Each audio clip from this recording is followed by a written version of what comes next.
Hi.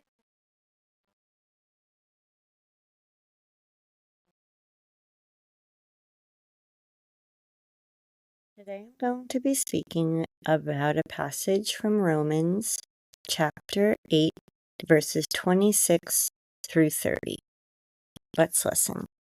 Brothers and sisters, the Spirit comes to the aid of our weakness, for we do not know how to pray as we ought. But the Spirit Himself intercedes with inexpressible groanings.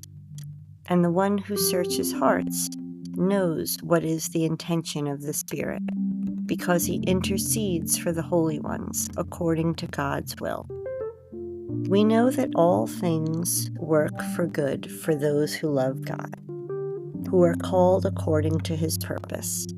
For those he foreknew, he also predestined to be conformed to the image of his Son, so that he might be the firstborn among many brothers. And those he predestined, he also called. And those he called, he also justified. And those he justified, he also glorified. When I was doing my research, obviously this was written by the Apostle Paul.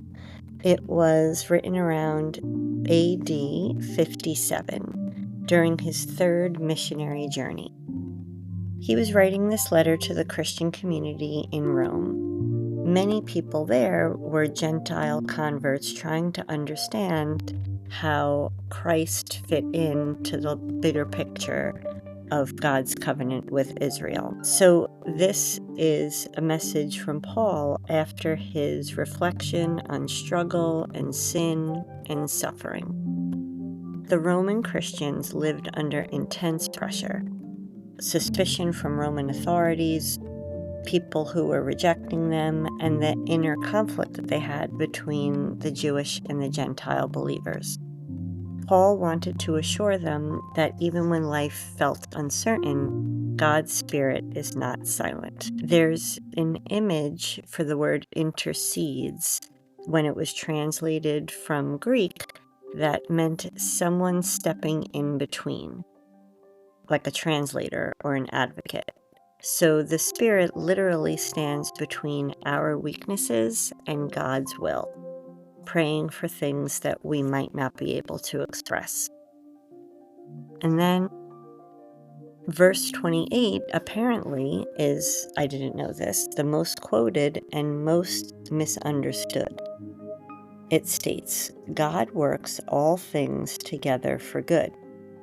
This doesn't mean that all things are good, but that God weaves in pain and loss and confusion into his plan. And then finally, the verses 29 and 30 show the divine purpose, that we are being conformed to the image of God. So for Paul, this ultimate good was not for comfort or for control, but to be Christ-like. We often try and measure God's goodness for how smooth life feels. But Romans 8 reminds us that God is always at work, even beneath the surface. When prayers might only be tears, God is still there, and the Spirit is translating them for us.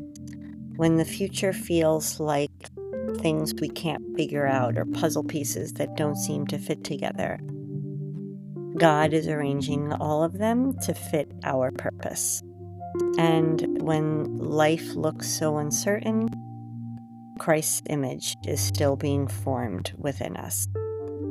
So this is just a great reminder that sometimes faith isn't loud, but it's just a quiet trust that we have to have, that God is still working for us and with us.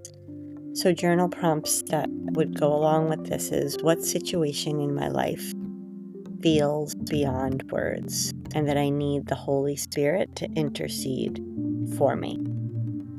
And how do I typically respond when I can't see what God is doing? And in what ways has God used past confusion or pain to bring growth to myself? And then finally, how can I surrender control and trust? when I know that God is working while I'm waiting. I hope this message resonated with you, and that if you feel like a friend could use some encouragement, please feel free to pass it along. I love the idea that we can say, Holy Spirit, when I don't know what to pray, pray through me. Please continue to subscribe so you can continue to hear God's whispers.